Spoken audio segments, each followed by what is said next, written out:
ನಮಸ್ಕಾರ ಸ್ನೇಹಿತರೆ, ನಮ್ಮ ಅಶ್ವಿನಿ ಯೂಟ್ಯೂಬ್ ಚಾನಲ್ಗೆ ನಿಮ್ಮೆಲ್ಲರಿಗೂ ಹೃತ್ಪೂರ್ವಕ ಸ್ವಾಗತ. ಪ್ರೇಮಯಾನ ಕಥೆಯ 10ನೇ ಅಧ್ಯಾಯ ನಿಮ್ಮೆಲ್ಲರಿಗೂ ಇಷ್ಟವಾಗಿದೆ ಅಂತ ಭಾವಿಸ್ತೇನೆ. ಹಾಗಿದ್ರೆ ಬನ್ನಿ ಸ್ನೇಹಿತರೆ, ಅಧ್ಯಾಯ 11 ಶುರು ಮಾಡೋಣ. ಭರತ್ ಭರಣಿ ವಿಷಯ ಕೇಳುತ್ತಿದ್ದಂತೆ ಎಲ್ಲ ಲೆಕ್ಚರರ್ಸ್ ಮತ್ತು ಬೋರ್ಡ್ ಮೆಂಬರ್ಸ್ಗಳಲ್ಲಿ ಗುಸುಗುಸು ಮಾತುಗಳು ಶುರುವಾದವು. ಭರತ್ ತುಂಬ ಬುದ್ಧಿವಂತ ವಿದ್ಯಾರ್ಥಿಯಾಗಿದ್ದ. ಅವನನ್ನು ಚಿಕ್ಕ ವಯಸ್ಸಿನಲ್ಲೇ ವಿದ್ಯಾಭ್ಯಾಸಕ್ಕಾಗಿ ನಂದನ್ ಅವರು ಲಂಡನ್ನಲ್ಲಿಟ್ಟಿದ್ದರು. ಅವನಿಗೆ ಅಲ್ಲಿ ಓದಲು ಮನಸ್ಸಿರಲಿಲ್ಲ. ಬೆಂಗಳೂರಲ್ಲೇ ಓದಬೇಕು ಅನ್ನೋದು ಅವನ ಆಸೆಯಾಗಿತ್ತು. ಹೇಗೂ 6ನೇ ತರಗತಿಯಿಂದ MBA 2 ವರ್ಷದವರೆಗೆ ಅಲ್ಲೇ ವಿದ್ಯಾಭ್ಯಾಸ ಮುಗಿಸಿದೆ. ಪ್ರತಿ ಬಾರಿ ಸ್ಕೂಲ್ ರಜೆಯಲ್ಲೂ ತನ್ನ ತಂದೆಗೆ ಸ್ವದೇಶಕ್ಕೆ ಮರಳುವೆ, ನಮ್ಮ ದೇಶದಲ್ಲೇ ವಿದ್ಯಾಭ್ಯಾಸ ಮುಗಿಸುವೆ ಎಂದರು. ಭರತ್ನ ಮಾತಿಗೆ ಖಡಾಖಂಡಿತವಾಗಿ ಬೇಡ ಎಂದು ಹೇಳಿ ಅಲ್ಲೇ ಓದುವಂತೆ ಮಾಡಿದ್ದರು ನಂದನ್. ಪಾಪ ವಸುಮತಿಯವರು ಕೂಡ ಪ್ರತಿದಿನ ಭರತ್ ಅನುಪಸ್ಥಿತಿಯ ನೋವನ್ನು ಅನುಭವಿಸುತ್ತಿದ್ದರು. ಒಳಗೊಳಗೆ ಕಣ್ಣೀರು ಮಿಡಿಯುತ್ತಿದ್ದರು. ಎಷ್ಟೋ ಬಾರಿ ಗಂಡನಿಗೆ ಹೇಳಿ ಭರತ್ನ ಭಾರತಕ್ಕೆ ಕರೆದುಕೊಂಡು ಬರುವುದಾಗಿ ಪೀಡಿಸಿದರು. ನಂದನ್ ಅವರು ಮಾತ್ರ ಯಾರ ಮಾತಿಗೂ ಒಪ್ಪಿರಲಿಲ್ಲ. ಆದರೆ ಭರತ್ಗೂ ಕೇಳಿ ಕೇಳಿ ಸಾಕಾಗಿ MBA ಕೊನೆಯ ವರ್ಷ ಇರುವಾಗ ಸ್ವದೇಶಕ್ಕೆ ಮರಳಿ ಬಂದಿದ್ದ. ನಂದನ್ ಅವರಿಗೆ ತಾವು ಅಷ್ಟು ಬೇಡ ಎಂದರೂ ಕೇಳದೆ ತಮ್ಮ ಮಾತು ಮೀರಿ ಬಂದಿದ್ದಲ್ಲದೆ ತಮಗೊಂದು ಮಾತು ತಿಳಿಸದೆ ಭಾರತಕ್ಕೆ ಬಂದಿದ್ದು ಅವರಿಗೆ ತುಂಬ ನೋವು, ಬೇಸರ ಮತ್ತು ಕೋಪ ತರಿಸಿತ್ತು. ಇದೇ ಕಾರಣಕ್ಕೆ ತಂದೆ ಮತ್ತು ಮಗನ ಮಧ್ಯೆ ವೈಮನಸ್ಸು ಉಂಟಾಗಿ ನಂದನ್ ಅವರು ಭರತ್ಗೆ ನೀ ನನ್ನ ಮಗನೇ ಅಲ್ಲ, ನೀ ನನ್ನ ಹೆಸರು, ಹಣ, ಬೆಂಬಲ ಇಲ್ಲದೆ ಬೆಳೆದು ತೋರಿಸು ಎಂದು ಮನೆಯಲ್ಲೂ ಜಾಗ ಕೊಡದೆ ಆಚೆ ಹಾಕಿದ್ದರು. ಭರತ್ ಏನು ತಲೆಬಿರುಸಿನ ಹುಡುಗ ಅಲ್ಲ. ತಂದೆ ತಾಯಿಯಂತೆ ಒಳ್ಳೆಯ ಗುಣಗಳು ಅವನಲ್ಲೂ ಇದ್ದವು. ಬಡವರ ಕಂಡರೆ ಮರುಗುವ ಗುಣ, ಅಸಹಾಯಕರಿಗೆ ಸಹಾಯ ಮಾಡುವುದು, ತಂದೆಯಂತೆ ದಾನ ಧರ್ಮ ಮಾಡೋದರಲ್ಲಿ ಎತ್ತಿದ ಕೈ, ಅನ್ಯಾಯ ಕಂಡ್ರೆ ಸಹಿಸದವ, ಹಾಗೆ ಸ್ನೇಹಿತರೆಂದರೆ ಪ್ರಾಣ. ಇಷ್ಟೆಲ್ಲ ಒಳ್ಳೆಯ ಗುಣಗಳಿದ್ದರೂ ಮಗನನ್ನು ವಿದೇಶದಲ್ಲಿ ಇಟ್ಟು ಓದಿಸಲು ಒಂದು ಬಲವಾದ ಕಾರಣ ಇತ್ತು. ಅದು ಮುಂದಿನ ದಿನಗಳಲ್ಲಿ ಗೊತ್ತಾಗಲಿತ್ತು. ಭರತ್ನ ಕಾಲೇಜಿನಲ್ಲಿಯ ನಡವಳಿಕೆ, ಸ್ನೇಹಪರತೆ, ಚುರುಕುತನ ಗೊತ್ತಿದ್ದ ಕೆಲವು ಲೆಕ್ಚರರ್ಸ್ ಅವನ ಪರವಾಗಿ ಮಾತನಾಡಿದರೆ, ಇನ್ನು ಕೆಲವು ಲೆಕ್ಚರರ್ಸ್ ಭರಣಿ ಹಾಕಿದ ಎಂಜಲು ದುಡ್ಡಿಗೆ ನಿಯತ್ತಾಗಿದ್ದವರು ಅವಳ ಪರವಾಗಿ ಮಾತನಾಡಿದರು. ಗೌತಮ್ ಕೂಡ ಅವನು ತನ್ನ ತಮ್ಮನೆಂದು ಭಾವಿಸದೆ ಎಲ್ಲರಂತೆ ಈ ಕಾಲೇಜ್ ವಿದ್ಯಾರ್ಥಿ ಅನ್ನೋ ದೃಷ್ಟಿಯಲ್ಲಿ ಯೋಚಿಸಿ ಅವನ ಪರವಾಗಿಯೇ ಮಾತನಾಡಿದ್ದ. ರಾಜಾರಾಮ್ ಅವರಿಗೆ ಭರತ್ ಪರವಾಗಿ ಮಾತನಾಡಿದ್ದು ಸ್ವಲ್ಪವೂ ಇಷ್ಟವಾಗಲಿಲ್ಲ. ಅವರವರಲ್ಲೇ ಪರವಿರೋಧ ವಾಗ್ವಾದಗಳು ಶುರುವಾದವು. ಗೌತಮ್ ಎಲ್ಲರಿಗೂ ಸುಮ್ಮನಿರುವಂತೆ ಹೇಳಿ, ಇಲ್ಲಿ ನಾವೇ ತೀರ್ಮಾನ ಮಾಡೋ ಬದಲು ಒಂದು ಸಾರಿ ಭರತ್ ಮತ್ತು ಭರಣಿ ಇಬ್ಬರು ಹೇಳಿಕೆನೂ ಕೇಳಿಸ್ಕೊಳ್ಳೋಣ ಎಂದವ ತನ್ನ ತಂದೆ ಕಡೆ ತಿರುಗಿ, ಸರ್ ಇದಕ್ಕೆ ನೀವೇನಂತೀರಾ ಎಂದು ತನ್ನ ತಂದೆಯನ್ನು ಕೇಳಿದಾಗ ನಂದನ್ ಅವರು ಅದಕ್ಕೆ ಸಹಮತಿ ಕೊಟ್ಟರು. ಗೌತಮ್ ಹಾಗೆ ಕೆಲಸದಲ್ಲಿರುವಾಗ ತಂದೆಗೆ ಸರ್ ಎಂದು ಸಂಬೋಧಿಸುತ್ತಾನೆ. ಭರತ್ ಕೂಡ ಕಾಲೇಜಿನಲ್ಲಿ ತನ್ನ ಅಣ್ಣನನ್ನು ಸರ್ ಎಂದು ಕರೆಯುವನು. ಅದು ಅವರಿಗೆ ಅವರ ಹುದ್ದೆಗೆ ಕೊಡುವ ಮರ್ಯಾದೆಯೇ ಆಗಿತ್ತು. ಮಿಕ್ಕವರೆಲ್ಲರೂ ಕಾಲೇಜ್ ಚೇರ್ಮನ್ ಅವರೇ ಒಪ್ಪಿಗೆ ಸೂಚಿಸಿದ ಮೇಲೆ ತಮ್ಮದೇನಿದೆ ಎಂದು ಅವರು ಒಪ್ಪಿಗೆ ಕೊಟ್ಟರು.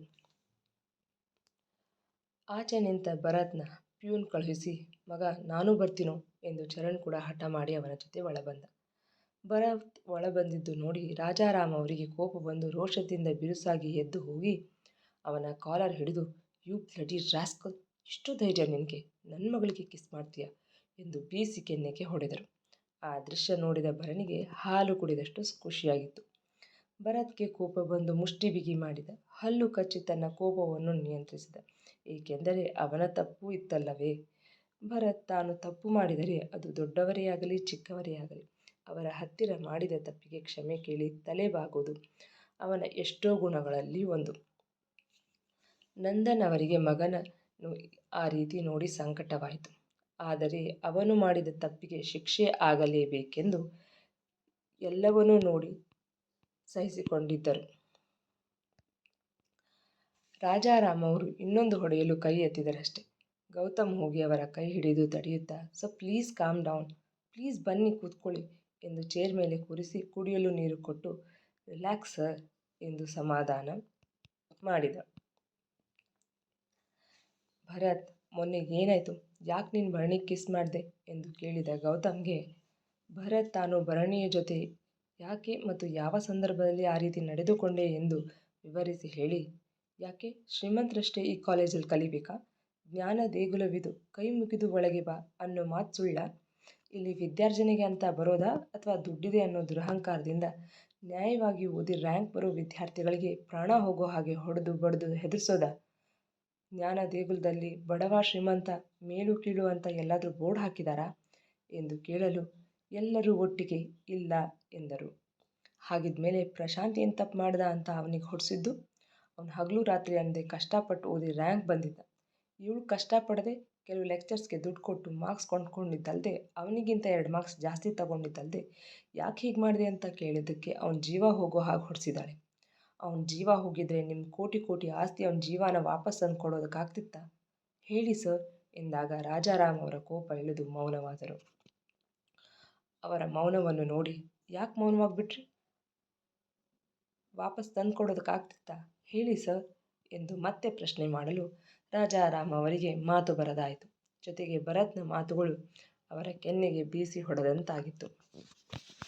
ದುಡ್ಡಿನಿಂದ ನಿಮ್ಮ ಮಗಳು ಮಾರ್ಕ್ಸ್ ಕೊಂಡ್ಕೊಳ್ಬಹುದೇ ಹೊರತು ವಿದ್ಯೆನಲ್ಲ. ಇನ್ನು ಅವಳಿಗೆ ಕಿಸ್ ಮಾಡಿದ್ದು ಎಂದು ಭರಣಿ ಕಡೆ ನೋಡಿ ವ್ಯಂಗ್ಯ ನಗು ನಕ್ಕು, ಅವಳೇ ನನ್ನನ್ನು ಕೆರಳಿಸಿ ನನ್ನ ಗಂಡಸ್ತನಕ್ಕೆ ಸವಾಲು ಹಾಕಿ ನಾನು ಅವಳಿಗೆ ಕಿಸ್ ಮಾಡೋ ಹಾಗೆ ಪ್ರೇರೇಪಿಸಿತ್ತು. ನಾನಾಗಿದ್ದಕ್ಕೆ ಇಷ್ಟಕ್ಕೆ ಸುಮ್ಮನಾಗಿದ್ದೀನಿ. ನನ್ನ ಜಾಗದಲ್ಲಿ ಬೇರೆ ಯಾರಾದರೂ ಆಗಿದ್ದಿದ್ರೆ ಇಷ್ಟೊತ್ತಿಗಾಗಲೇ ನಿಮ್ಮ ಮಗಳಿಗೆ ಬರೀ ಕಿಸ್ ಅಲ್ಲ ಎಂದು ಮುಂದೆ ಹೇಳದೆ ತನ್ನ ಮಾತು ಅರ್ಧಕ್ಕೆ ನಿಲ್ಲಿಸಿದ. ಅವನ ಮಾತಿನ ಅರ್ಥ ಅಲ್ಲಿದ್ದ ಪ್ರತಿಯೊಬ್ಬರಿಗೂ ಅರ್ಥವಾಗಿತ್ತು. ನಾನು ನ್ಯಾಯವಾಗಿ ಪ್ರಶಾಂತ್ಗೆ ಯಾಕೆ ಹಾಗೆ ಹೊಡಿಸ್ದೆ ಅಂತ ಕೇಳೋದಕ್ಕೆ ಹೋಗಿದ್ದೆ. ಆದರೆ ನಿಮ್ಮ ಮಗಳು ಬಾಯಿದೆ ಅಂತ ಎಲುಬಿಲ್ಲದ ನಾಲಿಗೆನ ಹೇಗೆ ಬೇಕೋ ಹಾಗೆ ಹರಿಬಿಟ್ರೆ ಸುಮ್ಮನೆ ಇರಬೇಕಾ? ಹೆಣ್ಣಾದ ಅವಳಿಗೆ ಅಷ್ಟು ದುರಹಂಕಾರ ಕೊಬ್ಬು ಇರಬೇಕಾದ್ರೆ ಗಂಡಸಾದ ನನಗಿನ್ನಿಷ್ಟಿರಬೇಡ. ಅದಕ್ಕೆ ಹಾಗೆ ಮಾಡಿದೆ. ನನಗೆ ಗೊತ್ತು ನಾನು ಆ ರೀತಿ ನಡ್ಕೊಳ್ಬಾರ್ದಾಗಿತ್ತು ಅಂತ. ಆ ತಪ್ಪಿಗೆ ನಾನು ಎಷ್ಟು ಪಶ್ಚಾತ್ತಾಪ ಪಟ್ಟಿದ್ದೀನಿ ಅಂತ ನನಗೆ ಮಾತ್ರ ಗೊತ್ತು. ಇದರಲ್ಲಿ ನನ್ನದೆಷ್ಟು ತಪ್ಪಿದೆಯೋ ಅಷ್ಟೇ ತಪ್ಪು ನಿಮ್ಮ ಮಗಳದ್ದು ಕೂಡ ಇದೆ. ಶಿಕ್ಷೆ ಆಗಲೇಬೇಕು ಅಂದರೆ ಆ ಶಿಕ್ಷೆಯಲ್ಲಿ ಸಮಪಾಲು ಅವಳಿಗೂ ಇರಬೇಕು ಎಂದು ತನ್ನ ತಪ್ಪಿನ ಬಗ್ಗೆ ಸಮರ್ಥನೆ ಕೊಟ್ಟ ನಂತರ, ಭರಣಿ ಇದಕ್ಕೆ ನೀನೇನು ಹೇಳ್ತೀಯಾ ಎಂದು ಕೇಳಿದ ಗೌತಮ್. ಅವನ ಫ್ರೆಂಡ್ಗೆ ಹೊಡಿಸೋದಕ್ಕೆ ಕಾರಣ ಅವನಷ್ಟೇ ಹೇಳಿದ್ದಿದ್ರೆ ನಾನು ಸುಮ್ಮನಾಗಿರ್ತಿದ್ದೆ. ಆದರೆ ನನ್ನ ಕ್ಯಾರೆಕ್ಟರ್ಲೆಸ್ ಹೆಣ್ಣು ನನ್ನ ಸೌಂದರ್ಯದಿಂದ ಎಲ್ಲರನ್ನೂ ಬುಟ್ಟಿಗೆ ಹಾಕ್ಕೊಳ್ತೀನಂತೆ. ಯಾವ್ಯಾವ ಲೆಕ್ಚರ್ಸ್ನ ಬುಟ್ಟಿಗೆ ಹಾಕ್ಕೊಂಡಿದ್ದಾಳೋ ಏನೋ ಅಂತೆಲ್ಲ ಅದೇ ಬಾಯಿಂದ ಎಲುಬಿಲ್ಲದ ನಾಲಿಗೆನ ಹೇಗೆ ಬೇಕೋ ಹಾಗೆ ಹರಿಬಿಟ್ರೆ ಸುಮ್ಮನೆ ಇರಬೇಕಾ ಎಂದಾಗ, ಸರ್ ಅವಳು ಸುಳ್ಳು ಹೇಳ್ತಿದ್ದಾಳೆ. ಪ್ರಶಾಂತ್ ಯಾವ ಹುಡುಗಿ ಬಗ್ಗೆ ಹಗುರವಾಗಿ ಮಾತಾಡಲ್ಲ ಎಂದರೆ, ಸರ್ ಸುಳ್ಳು ಹೇಳ್ತಿಲ್ಲ, ನಾನು ನಿಜಾನೇ ಹೇಳ್ತಿದ್ದೀನಿ ಎಂದಳು ಭರತ್ ಕಡೆ ನೋಡಿ ವ್ಯಂಗ್ಯವಾಗಿ.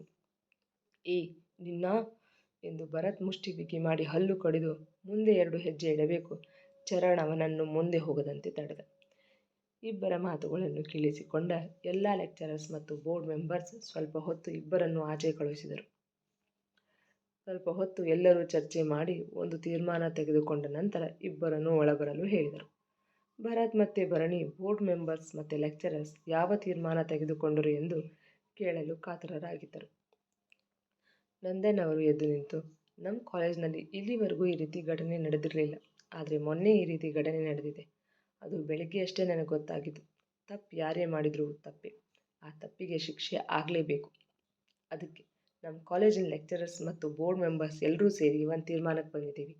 ಈ ಕಾಲೇಜಿನ ಯಾವುದೇ ವಿದ್ಯಾರ್ಥಿ ಮುಂದೆ ಈ ರೀತಿಯ ತಪ್ಪನ್ನು ಮಾಡಬಾರ್ದು ಅನ್ನೋ ಉದ್ದೇಶದಿಂದ ತಪ್ಪು ಮಾಡಿದ ಭರತ್ಗೆ 1 ತಿಂಗಳ ಕಾಲ ಸಸ್ಪೆಂಡ್ ಮಾಡಲಾಗಿದೆ.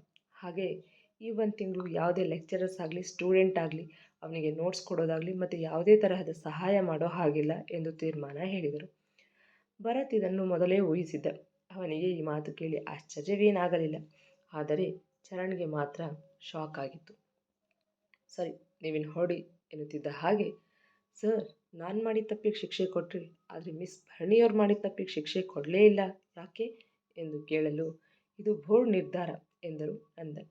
ಅದು ಹೇಗಾಗತ್ತೆ? ಒಬ್ಬ ಸ್ಟೂಡೆಂಟ್ನ ಸಾಯೋ ಹಾಗೆ ಹೊಡಿಸಿದ್ದು ನಿಮ್ಮ ದೃಷ್ಟಿಯಲ್ಲಿ ತಪ್ಪಲ್ವಾ? ಈಗ ಮಿಸ್ ಭರಣಿಯವ್ರು ಮಾಡಿದ ತಪ್ಪಿಗೆ ಶಿಕ್ಷೆ ಕೊಡದೆ ಹೋದರೆ ಮುಂದೆ ಬೇರೆ ವಿದ್ಯಾರ್ಥಿ ಜೊತೆ ಹೀಗೆ ನಡ್ಕೊಳ್ಳೋದಿಲ್ಲ ಅನ್ನೋದಕ್ಕೆ ಏನು ಗ್ಯಾರಂಟಿ ಎಂದು ಕೇಳಲು, ಸರಿ ಈಗ ಅದಕ್ಕೇನು ಮಾಡಬೇಕು ಅಂತ ಹೇಳ್ತಿದ್ಯಾ ಎಂದ ಗೌತಮ್. ಮಿಸ್ ಭರಣಿಯವ್ರು ಮಾಡಿದ ತಪ್ಪಿಗೆ ಪ್ರಶಾಂತ್ ಹತ್ರ ಕ್ಷಮೆ ಕೇಳಬೇಕು ಎಂದಾಗ ಭರಣಿ ನೋ ಎಂದು ಅಕ್ಷರಶಃ ಕಿರುಚಿದಳು. ಹೇ ಯು, ನೀನು ಮಾಡಿದ್ದು ದೊಡ್ಡ ತಪ್ಪು. ನೀನೇ ನನ್ನ ಮಗಳ ಹತ್ರ ಕ್ಷಮೆ ಕೇಳಬೇಕು ಎಂದ ರಾಜಾರಾಮ್ ಅವರು ಕೋಪದಿಂದ.